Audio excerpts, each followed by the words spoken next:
Hi, everybody. Arlene Gale here with Ilene Dillon, the author of Emotions in Motion. She is the emotional pro, a groundbreaker when it comes to dealing with emotions. So welcome, Ilene. It's an exciting day, isn't it? It really is, and you've been really a huge support and guide in this process, Arlene. Thank you. You are very welcome. Well, I love to work with people like you who are talented and passionate and I believe can change the world. So this book is the little pebble that we're throwing in the stream to create ripple effects across the universe to help people deal with emotions in their lives. You want to add to Great. that? Not really. That's really my aim. I hope that it will become a larger and larger rock and I hope not so. stay a pebble.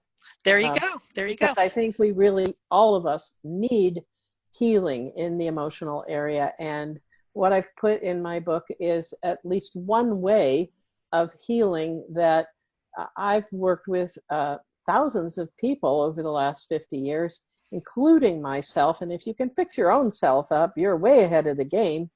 I think it's really valuable. I will note that it's only one way, but it's an effective way. It's very effective. I know that, in the few 100 million times that I've edited this book, it helped with it along the way. I've learned something new every single time, and I've used it against. I mean, I've used it to help my relationship with my husband and my children. so, I don't think I can visit anymore. They might be mad at me if you've used it against them. I haven't blamed you on it. I've just Oh, figured it thank was goodness. they didn't Thank need to you. know that part. So All right. I protected the innocent, or not so innocent, whichever.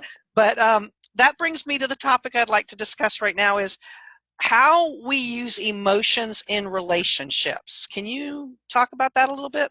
Yeah, well, basically, what we've learned is not to take responsibility for them. We tend to push them off onto other people. We say things like, "You made me mad." Well, you can't make me mad. Yeah. I'm the one who's in charge of mad, and getting angry is actually offering me something to learn. And as soon as I learn it, I'm not mad anymore. So you may be the stimulus for it. You might poke me a little bit, but I'm the one who gets angry.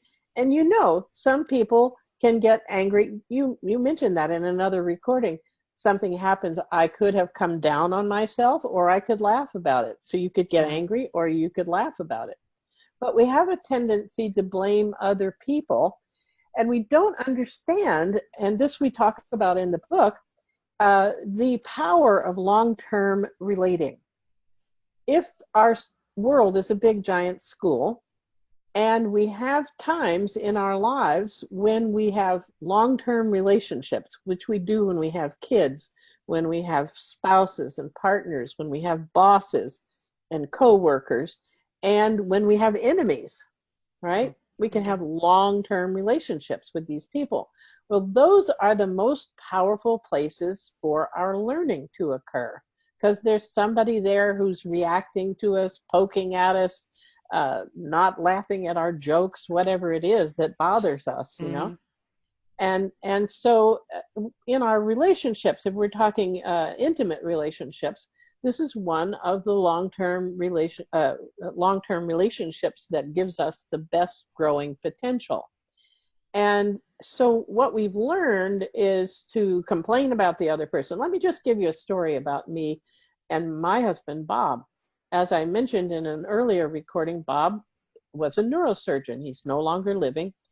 Um, and neurosurgeons are unique human beings. Not only are they highly intelligent, but if you're the neurosurgeon in the operating room, everybody waits until you're ready to start operating. Mm. If you ask your patient for a response to a question, you expect the answer like that, right? Right.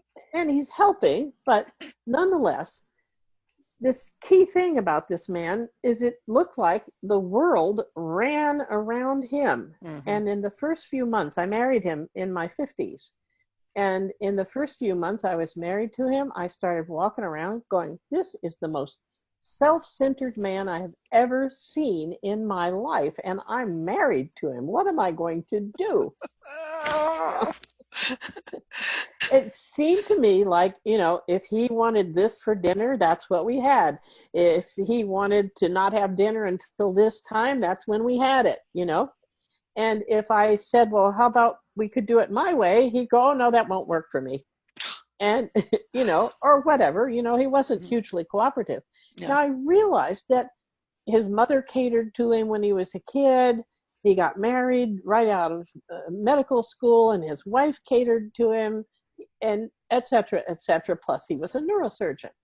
So I began to look at this, and what I realized is that being around him, it was like watching this energy vortex. It's like Mm. everything ran around him. And I kept looking at it and kept looking at it, trying to understand it.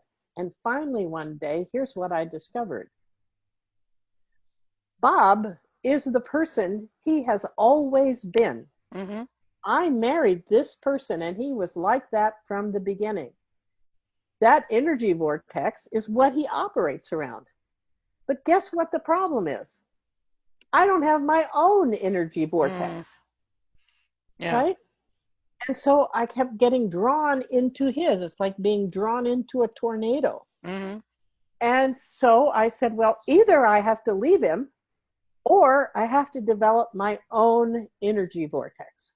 And I began developing my own energy vortex. Well, we can use this as a way of looking at emotions. You see, just learning my lesson in that long-term relationship is the way you can look at it is Bob was helping me to learn how to develop my own energy vortex, my own system of working with myself, Mm. right? What an incredible gift. And all he had to do was keep being himself. Well, relationships, that happens in relationships all the time. And people just continue to be who they are. And if we say, oh, there's something wrong with you for being who you are, or you must change because I don't like who you are, uh, it's only going to mess up your relationship. So Yeah. learning about emotions, Arlene, says, okay, I have these emotions. I can't change you, but I can look at what's coming up in me. I can listen to the message of the emotion, and I can make a change in me. And guess what? By the time I'd been married to that man a few years, he was no longer nearly as selfish as he was right at the beginning. Not Because you because, both changed and shift, right? Because well, well I did. so And so that's the key. I yeah. changed. So I wasn't relating to it the same way anymore. I wasn't resenting it. In fact, I came to appreciate him, and I learned to be more like him because I'd Okay. never learned how to do that. Interesting. Yes. So what you're saying is when we say somebody, it should be a warning sign when we say you're making me mad or you're making me this or I feel like this when you do, it's really we're pointing the fingers at them when it's really what is it about me and my emotional maturity or capabilities that draws that out? What is the Or lesson I can learn? there you go. That's the key right there. What is it that I might be trying to teach myself in this situation? What can I learn here? You do your learning, and the whole thing changes. And it works in relationship with children as well. Children may be having a problem. You look at what you're having a problem with around their problem, fix that, they change. Absolutely. And again, Ilene has just scratched the surface with this wisdom. And I highly recommend that you get a copy of her book, Emotions in Motion, because there's so much more depth and not just application or case studies, but a way for you to sit down and say, this is your personal laboratory. Now, what are you going to do? So that application part of your book in every single chapter, I think is so unique and so powerful. Did you do that on purpose? I was inspired to do that. I started writing the book and I had 2 or 3 chapters written. And then I thought, wait a minute, we're in a giant school. And, I want to tell a few stories about things that I've learned and under what under what rubric can I do that? And I realized, well, if this is a giant school, then we're all working in our own personal laboratory. And so I could tell something about what happened in my personal laboratory and then ask you, the reader, to look at what has happened in your own personal laboratory. And that's a way for all of us to grow too. Absolutely. So right now the book is where and how much? Or what off? What savings? 20% off, Amazon.com. Emotions in Motion, Mastering Life's Built-in Navigation System. Thank you, Arlene. You've been teaching me all day, and I am a learner. You are a learner. You're a great, great person to work with. So how many copies of this book should people buy? As many as they would like to have, as they're inspired to buy.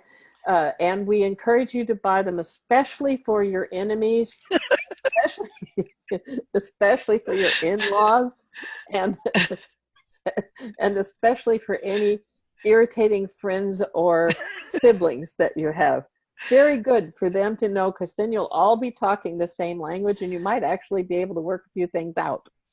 And I know, and we're laughing about it because, you know, this is one of those things. It really is very serious, because when you are on this, when you are talking to each other instead of at each other, you know, the relationships will grow.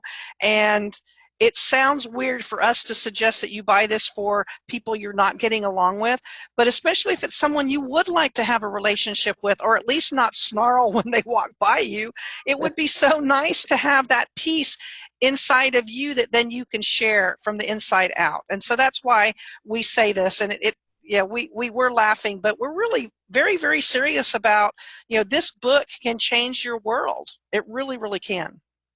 Well, especially if you, like in any self-help book, you've got to apply it. We're not saying it's going to happen overnight, but I will say that I've had more than one person tell me just reading the book, which you did way too many times, but just reading the book has changed their life.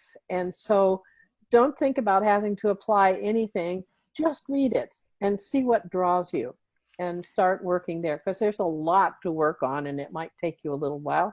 You might as well have fun while you're Well, doing it. but and that's one of the wonderful things about the way the book is laid out, is that whatever emotion you're struggling with now, it's in the book. And there's a chapter or two in the book that will help you and help you feel like you're not a bad person because you're feeling this way. But here's a way to reframe it or rethink it. And then here's how you can apply a different perspective, right? I mean, Well, you're the this is pro. a whole different way of understanding and working with the emotions that allows you to actually get finished with them. So they're not repeating and repeating and repeating. Right.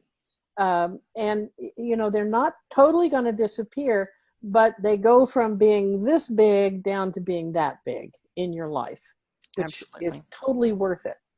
Absolutely. So again, I thank my friend Ilene Dillon, author of Emotions in Motion. So until next time, go to Amazon.com right now and buy your copy and copies. Thanks, And thank Ilene. you for your work and your application of all the materials so that your life gets better. Thank you. Well, you are very welcome. You take care. Talk to you later. All right, bye.